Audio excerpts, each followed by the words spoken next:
Oke, bismillahirrahmanirrahim. Assalamualaikum warahmatullahi wabarakatuh. Selamat berjumpa kembali di mata kuliah etika profesi. Hari ini kita bicara tentang apa itu etika bisnis gitu ya.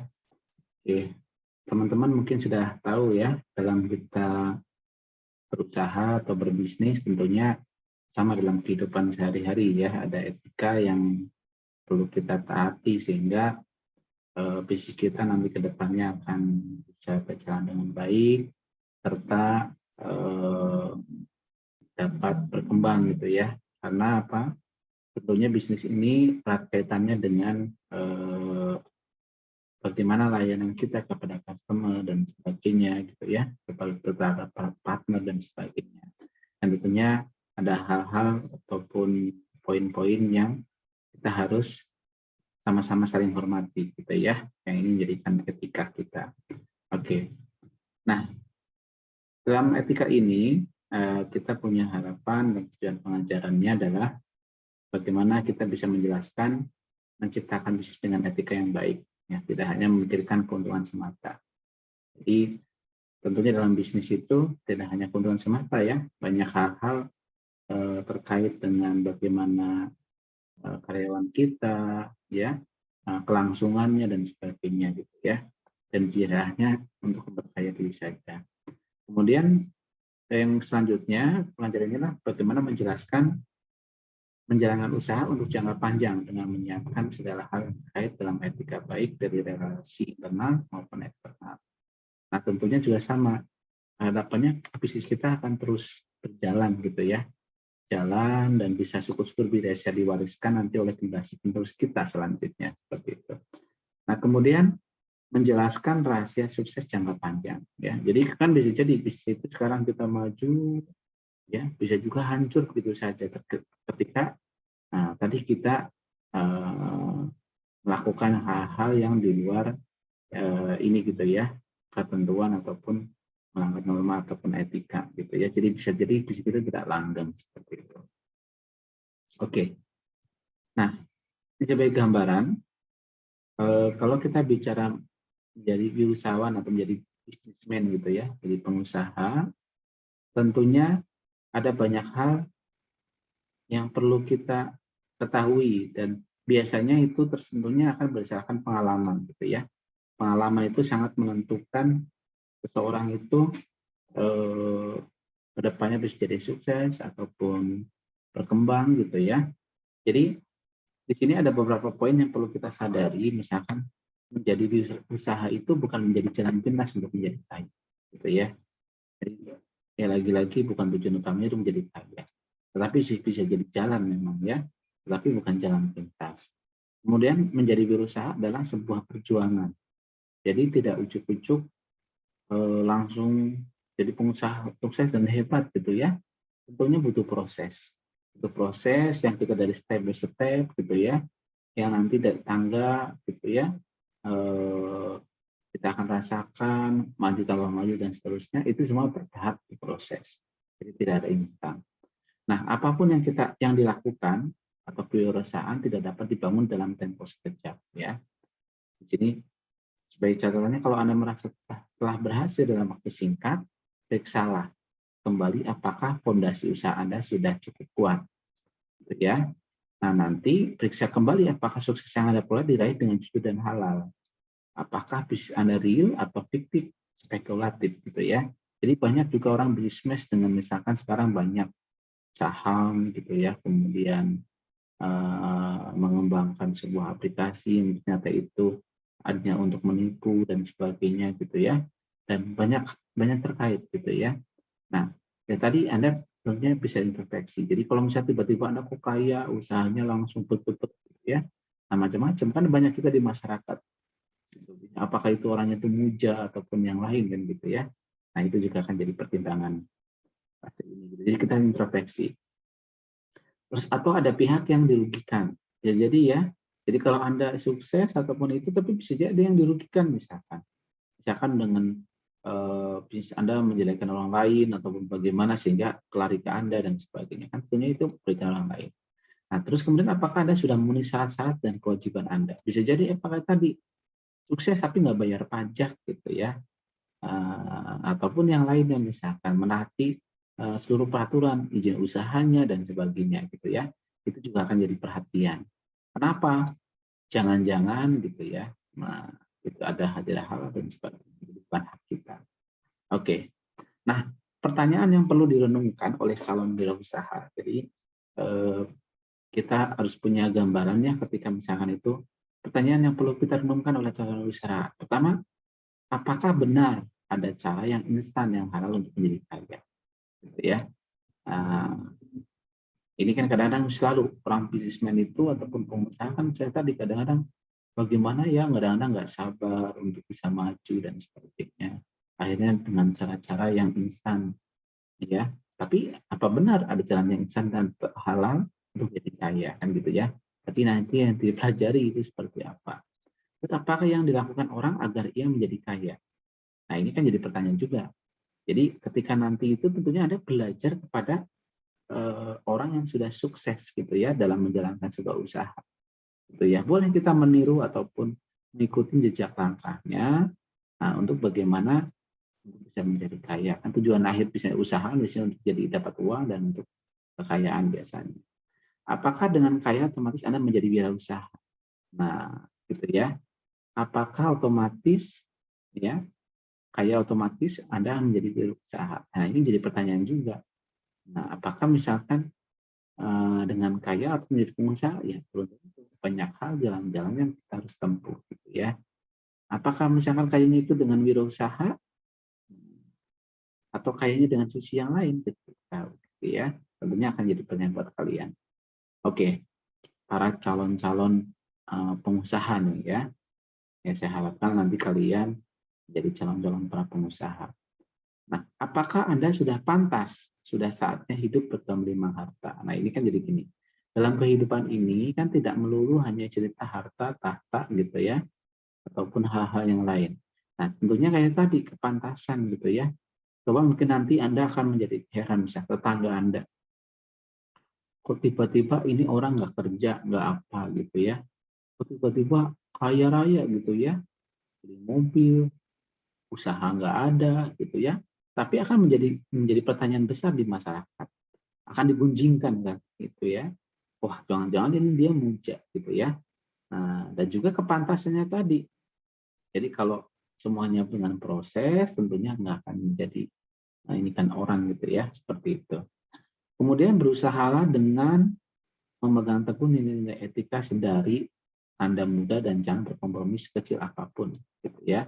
Kan tadi kan dalam menjalankan usaha harus mengikuti aturan-aturan yang ada gitu ya. Kenapa nih mestinya berkompromi? Ya kan tadi bisa jadi tidak ada yang halal, haram dan sebagainya gitu ya. Ini penting. Nah, bangunlah karakter dan memiliki reputasi. Kenapa? Usaha itu akan erat kaitannya dengan kredibilitas daripada pengelola usaha tersebut gitu ya. Kalau misalkan banyak yang perusahaan itu hancur gara-gara yang mengelolanya misalkan tersandung kasus ataupun apa sehingga akan menjadi image jelek di masyarakat sehingga otomatis usaha yang berhubungan dengan itu semuanya jadi tidak laku dan sebagainya sehingga akan berdampak pada bisnis yang dia kembangkan gitu ya. Kadang-kadang melekat kepada personality ataupun dari yang dia bisnis yang dia mereka kembangkan gitu ya. Oke. Nah, terus etika tadi ya berhubungan dengan namanya reputasi. Nah, ya. Reputasi apa? Apa yang diucapkan para pelayat di sisi jenazah kita. Ini sebutin. Jadi kalau ini saya mohon maaf mungkin agak sih dengan sama saya. Jadi sebut reputasi gitu ya. Apa yang diucapkan para pelayat di sisi jenazah kita. Jadi gini. Kalau reputasi kalau masih hidup itu ya jadi tidak real gitu ya, ataupun bangun image gitu. Tapi yang sangat ini adalah ya ini kalau ada teman-teman kita misalnya kita sedang sudah meninggal, apa yang diucapkan para nelayan di sisi jenazah kita. Nah itu apa yang diucapkannya. Oh orang ini baik, dulu sering bersedekah, di masyarakat baik, tidak sombong dan sebagainya. Nah itu reputasi gitu ya. Wah ini misalkan dulu jadi seorang pengusaha begini terus dia baik hati dan tidak sombong misalkan. Nah, itu yang nanti akan menjadi reputasi. Nah, kemudian apa itu karakter? Nah, karakter adalah apa yang diucapkan malaikat di hadapan Tuhan tentang kita. Kenapa? Inilah yang nanti tidak ada kebohongan gitu ya. Orang ini pernah melakukan apa, bagaimana gitu ya. Nah, itu akan semuanya kan kita akan dicatat di Lauhul Mahfuz dan nanti akan dilaporkan ya di hadapan Tuhan Yang Maha Esa. Nah, gitu ya. Nah, jadi apa itu reputasi? Gitu ya. Nah, apa yang diucapkan para pelayat itu di jenazah kita gitu ya. Eh, akan bicara sejujurnya gitu ya. Akan bisa di ini karena memang orangnya sudah nggak ada kan gitu ya. Kalau beda kalau sudah ada masih takut atau terpengaruh gitu ya. Tapi kalau sudah tidak ada, sih akan bisa bicara jujur. Karakter juga sama. Apa yang diucapkan malaikat di hadapan Tuhan tentang kita, gitu ya. Nah, oke. Kemudian bagaimana berbisnis dengan etis? Ini penting gitu ya. Tapi memang betul. Jadi kalau ucapan agama Islam kebetulan ya, jadi Allah akan membukakan eh, pintu rezeki yang banyak gitu ya, terutama dari bisnis atau berdagang gitu ya. Nah itu kenapa? Karena memang betul-betul tantangannya luar biasa, beda dengan bekerja. Kalau bekerja itu berpikirnya cuma datang, bekerja apa yang dikerjakan, selesai, tidak selesai, waktunya jam pulang, pulang selesai.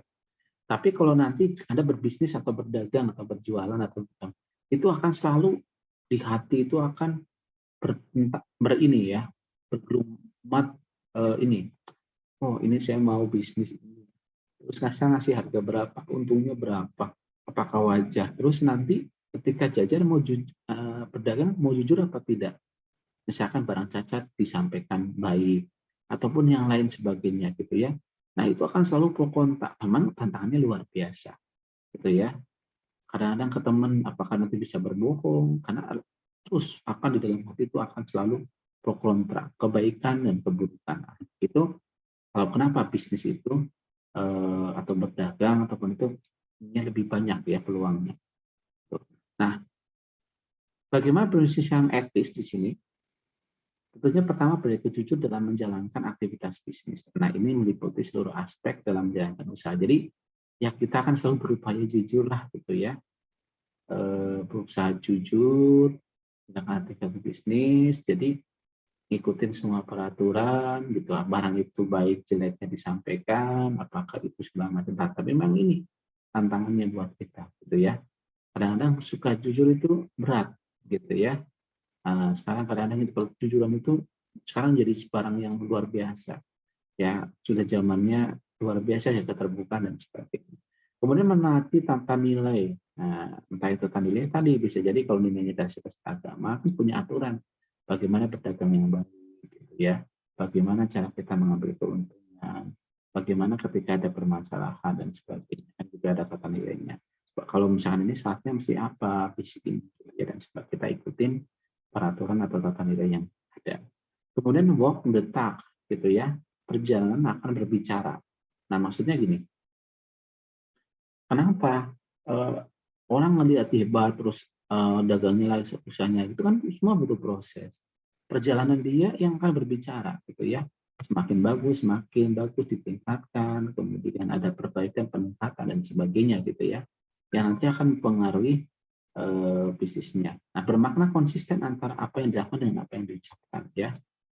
Oke, jadi bagaimana kita bilang ini konsisten itu penting. Karena apa? Kalau seorang tidak jujur, itu biasanya orang akan enggan lagi kepada kita, gitu ya. Merasa dibohongi dan sebagainya. Gitu. Tentunya akan kembali lagi ke diri kita sendiri. Oke. Nah, ini ada tugas kebetulan. Jadi sebelum lanjut pembahasan materi bisnis, nanti ini ada cerita dulu kasus misalkan ya. Bagaimana kasus Adam air dengan baik. Nah, kasus Adam air itu apa ya? Bagaimana mereka bukan penerbangan ya yang pada era itu yang terjadi kecelakaan yang itu akibatnya apa? Karena mungkin apa murah dan sebagainya gitu ya. terus kemudian banyak itu sehingga mengakibatkan misalkan ini ya kurang koreksi dan sebagainya sehingga mendatangkan kejahatan. Nah, itu ketika jadi penyalahgunaan otomatis sangat berdampak sekali kepada berikutnya orang dari enggan, naik dan sebagainya gitu ya. Jadi paham gitu. Nah, terus ya sampai sekarang jadi nggak ada kan gitu ya. Nah, itu coba adalah coba permasalahan kasus di Adam Air seperti apa. Gitu. Nanti Anda tolong eh, kita menjadi bahan diskusi buat kita semuanya gitu ya. Oke. Nah, pemahaman mengenai etika dalam berbisnis. Nah, jadi kita harus penting ini. Kenapa saya bisa banyak bicara ini? Saya juga belajar ya. Saya ada beberapa inkubator bisnis yang saya jalankan. Itu sangat erat kaitannya dengan perilaku kita, gitu ya, ataupun pengalaman-pengalaman kita sebelumnya. Jadi orang biasanya pelanggan kita nih, kalau merasa puas dia akan terus menerus. Tapi kalau merasa tidak puas, dia akan beralih ke yang lain gitu ya. Nah, bagaimana yang bagus itulah bagaimana mempertahankan konsumen kita terus menerus sampai dia loyal, kemudian juga akan bertambah pelanggan-pelanggan baru. Nah, itu yang sebaiknya itu akan seperti itu. Oke.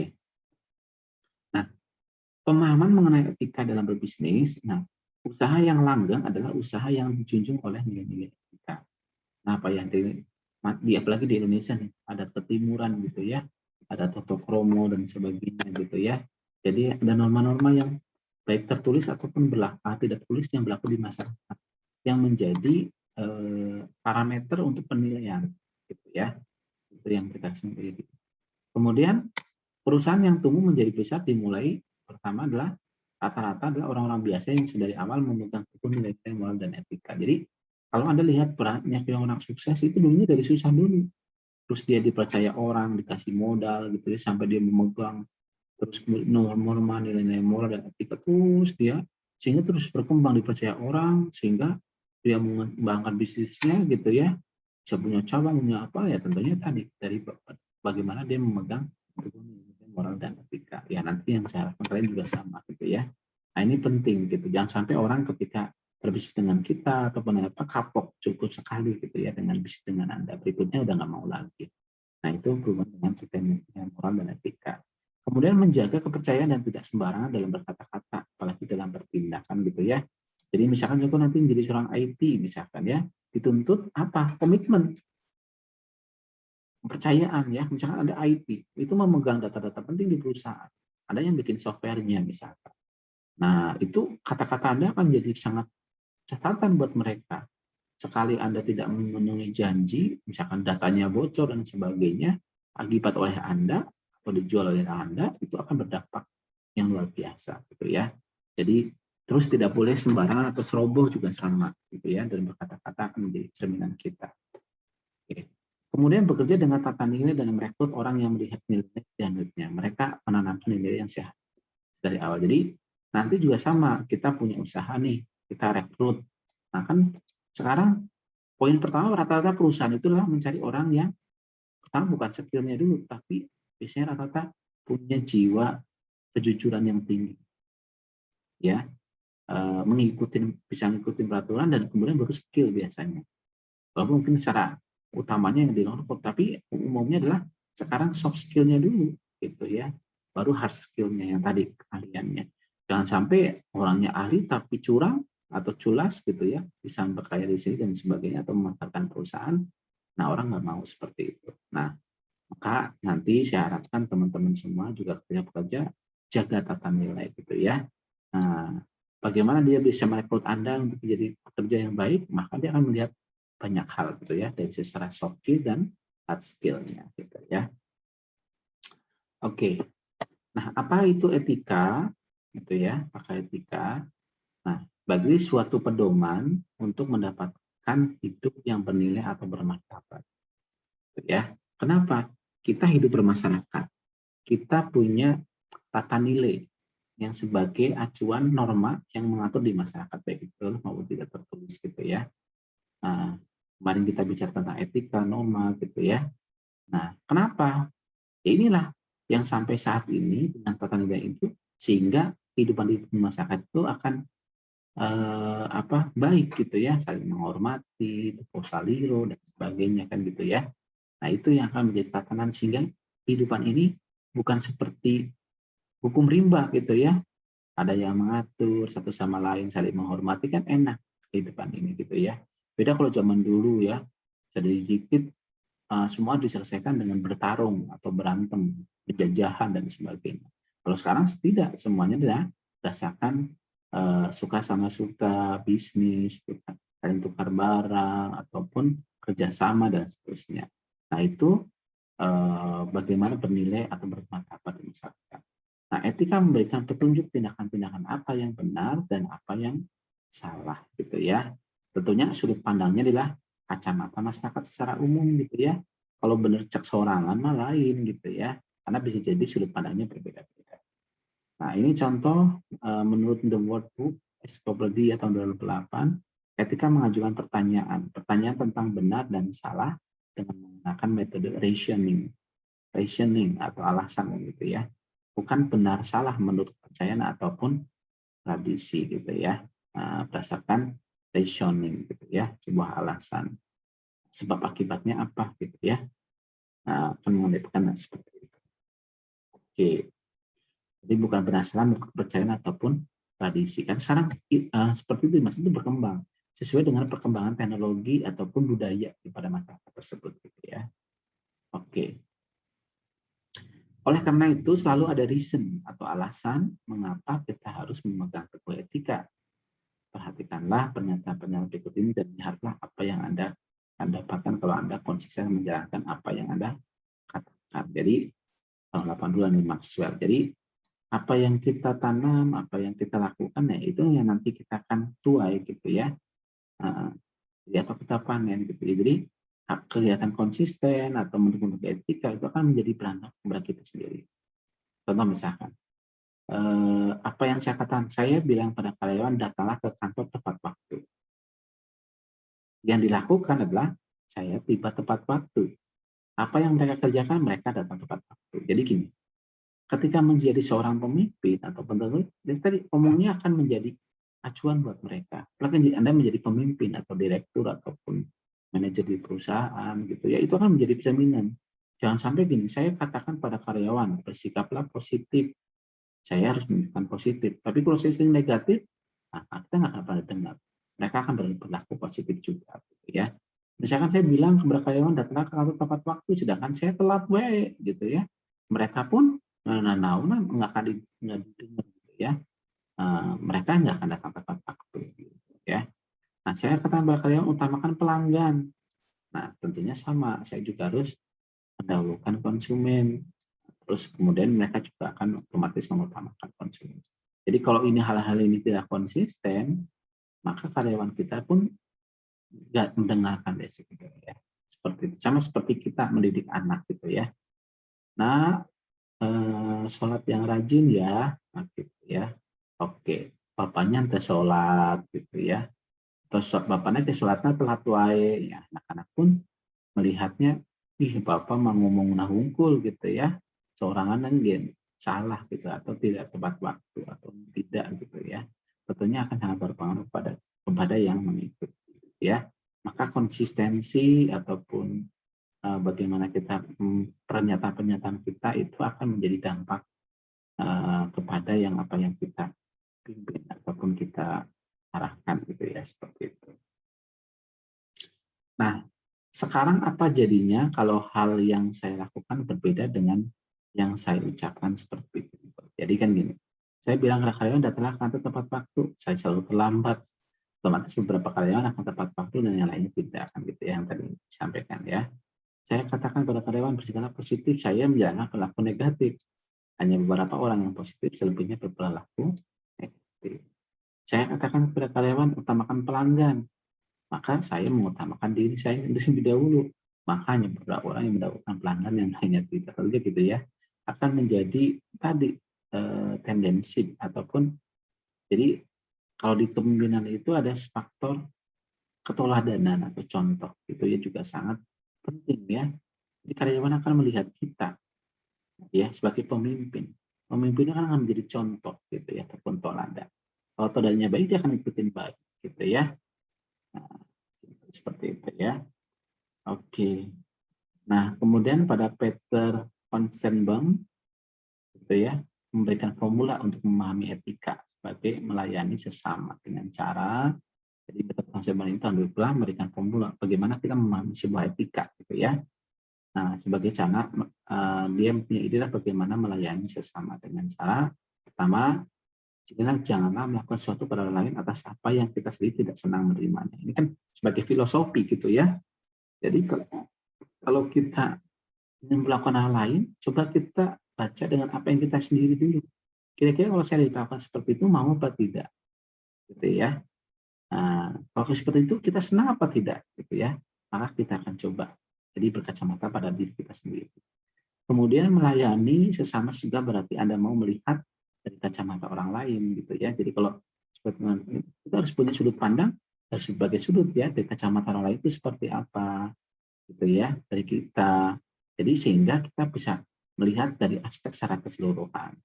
Nah, masuklah ke dalam alam berpikir orang lain, ya, another person point of view, gitu ya. Jadi kita coba merasakan sebagai diri mereka itu seperti apa, kalau menurut kita, gitu ya. Dan lihatlah apakah perbuatan Anda menyenangkan atau tidak. Gitu ya. Jadi itu akan menjadi pertimbangan. Jadi kalau kita sebagai orang pemimpin, jangan egonya kita, tetapi kita coba kacamata dianya seperti apa, kalau kita seperti itu bagaimana perasaannya, gitu ya. Nah, terus kira-kira cara berpikir dia itu seperti apa sih, gitu ya. Nah, itu akan menjadi gambaran. Nah, seringkali orang tidak menyadari perbuatannya akan mencelakakan orang lain sebelum waktunya tiba, gitu ya. Ya, tapi karena kita harus berbagai sudut pandang tadi, jangan sampai ini malah membuat atau merusak atau mencelakakan orang lain, gitu ya. Nah, ini tentunya akan merugikan kita sendiri juga, gitu ya, dan jangan sampai merugikan juga orang lain. Konsepnya tadi melayani sesama. Nah, melayani sesama ini juga berarti Anda menjadi seorang yang lebih dari orang mengembangkan orang lain atau karyawan. Kan tadi kita harus menjadi contoh, kemudian berpikir kita bisa merasakan seperti mereka, sehingga kebijakan-kebijakan kita pun atau tindakan kita itu tidak akan merugikan orang lain, gitu ya. Bahkan keputusan-keputusan kita itu bisa diterima oleh semuanya, sehingga teamwork ataupun apalagi kalau kita usaha itu teamwork, kesulitan dari sebuah tim itu akan sangat berpengaruh kepada perusahaan ya, aspek perusahaan gitu ya.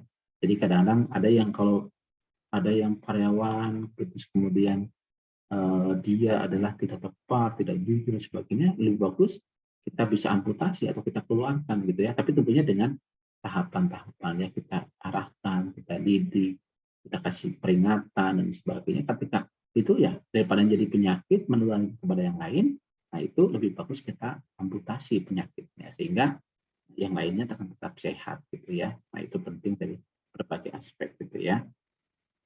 Nah kemudian di terakhir saya akan bicara tentang tips ya untuk bagaimana dalam arti kita bisnis gitu ya. Jadi pertama adalah jangan masuk ke dalam bisnis yang tidak real. Maksudnya apa? Contoh gini, sekarang banyak sekali bisnis-bisnis yang mungkin kelihatannya real, tapi itu sangat sangat punya resiko yang tinggi gitu ya. Contoh misalkan Anda main investasi saham misalkan gitu ya, forex misalkan gitu ya. Bukan saya nggak melarang forexnya, tetapi tidak tadi bisnis untuk orang awam ataupun orang itu bisnis itu kalau bisa yang real, misalkan jualan bakso, dagang apa, jualan apa, investasi apa gitu ya jelas. Misalkan ternak kambing, ternak lele, kan jelas real gitu ya. Beda kalau dengan kita di sekarang forex banyak bagaimana cerita orang yang kaya tiba-tiba jadi miskin gitu ya. Kemudian orang yang itu termakin susah gara-gara bermain forex atau judi online dan sebagainya banyak juga ya. Itu bisnis-bisnis yang tidak real gitu ya. Kayak saham. Saham sekarang dari 200.000 tiba-tiba naik, tiba-tiba turun, luar biasa fluktuatifnya. Itu juga jangan. Apalagi misalnya bisnis-bisnis yang yang nggak nyata gitu, nggak ada usahanya gitu ya. Hati-hati juga tentang MLM ya, bukan berarti melarang LLM-nya, tetapi kadang sistem tidak real dia, jadi seperti kayak arisan. Jadi kasihan yang di ujung-ujungnya nggak kebagian gitu ya, karena bisnis sudah tutup dan sebagainya akan berlama-lama. Nah, apalagi yang menjanjikan kekayaan dalam waktu cepat instan. Nah ini nggak ada ceritanya, semua itu butuh proses. Hindarilah membaca buku-buku yang menunjukkan cara-cara cepat, instan, atau memotong kompas. Tip menjadi pengusaha dalam waktu 40 jam, misalkan 20 jam. Nah, oke lah, teorinya yes, tapi itu prakteknya orang yang sekarang punya modal aja, punya ilmu, itu butuh proses ya untuk menjalankan bisnisnya. Mempersiapkan, mulai mengajarin karyawan, mulai bagaimana menata konsumen, bagaimana eh, mempertahankan konsumen, kontinuitasnya gitu ya, itu butuh proses semuanya, nggak ada cerita yang instan gitu ya, butuh proses. Kemudian yakinlah dan ucapkan terus dalam diri Anda bahwa Anda mampu bekerja keras dan bekerja keras selalu berakhir baik. Jadi apa kita tanamkan kata kunci keras, bekerja keras gitu ya. Syukur-syukur bekerja keras dan bekerja cerdas. Kenapa penting? Jadi zaman sekarang teknologi itu kerja keras saja tidak cukup, tapi harus bekerja cerdas, gitu ya. Nah, jadi selalu berakhir baik. Jadi kan karena kita insya Allah ya, kalau kita punya usaha, kemudian dengan jerih payah, dengan tetesan keringat kita, itu pasti akan ada hasilnya. Tidak ada mungkin yang tidak ada hasilnya, gitu ya. Setiap usaha kita pasti akan dihargai, gitu ya. Berbisnis dengan nilai-nilai kejujuran, penting yang tadi saya sampaikan, kemudian keadilan, persamaan keterbukaan, win-win, melayani dan tanamkan nilai-nilai usaha yang Anda bangun. Jadi jujur pertama, adil, punya persamaan. Nanti punya karyawan kan, ada yang masuk udah lama, ada yang baru gitu ya. Kita tanamin. Biasanya kalau saya punya anak karyawan saya yang saya tetap cari jujur. Kenapa? Jujur mana ganti kita gampang arahinnya. Tapi kalau sudah nggak jujur susah. Gitu ya. Kenapa? Jadi karena dalam proses itu kan kita akan berikan kepercayaan, berikan tanggung jawab. Itu kalau nggak jujur udah susah. Kebohongan satu akan ditutup dengan kebohongan yang lain, gitu ya. Terbuka lebih melayani dan tanamkan nilai usaha yang ada di bank. Jadi terjelaskan bagaimana susahnya gitu ya. Jadi sehingga mereka punya rasa memiliki titik. Jangan tergoda untuk cepat berhasil. Ingatlah, semua ada refakturnya. Waktu terlalu cepat dipacu dapat resiko negatif. Jangan sama. Jadi kalau misalkan gini, orang cepat banget naiknya gitu ya. Nah, ini juga sama. Cenderung naik terus. Itu tiba-tiba kalau jatuh juga akan sakit gitu ya. Tapi bagus landai gitu ya, turunnya juga sebentar ini. Jadi nggak langsung sekaligus. Tapi kalau tiba-tiba melesat tinggi langsung tiba-tiba jerit gitu ya, itu akan sakitnya luar biasa ya gitu ya. Jadi yang bagus kan landai pertama tapi meningkat terus. Nanti bisa jadi ada landai di posisi sekarang COVID landai, tapi nanti menangkat lagi terus sampai puncaknya gitu ya, nanti akan capek. Ya tapi tadi kehidupan itu pasti akan selalu naik dan turun ya. Bagaimana kita mengatur, mensiasati jangan sampai usaha kita tuh turun gitu ya, tapi minimal landai terus bisa bangkit lagi dan seterusnya. Rekrut karyawan yang jujur dan jalankan apa yang ada. Nah, ini kata-kata lagi adalah jujur, karyawan yang jujur. Ini yang paling penting. Kalau skill bisa kita ajari, tetapi kejujuran itu soft skillnya itu adalah sudah ditanamkan dalam diri kita. Jadi kalau orang biasa culas, biasanya akan cenderung akan culas terus. Kalau ada jujur, dia akan selalu gitu ya, mengupayakan untuk jujur terus gitu ya, karena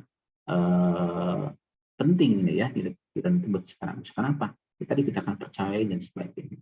Oke, nah itu hari ini yang bisa saya sampaikan tentang apa itu etika bisnis gitu ya, etika dalam berbisnis dan tadi beberapa tips untuk bagaimana kita menjalankan sebuah bisnis gitu ya, tips untuk etika di bisnis.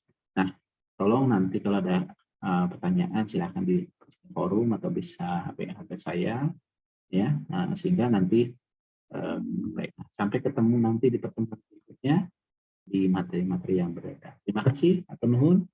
Wabillahi taufiq. Assalamualaikum warahmatullahi wabarakatuh. See you, sampai ketemu di session berikutnya.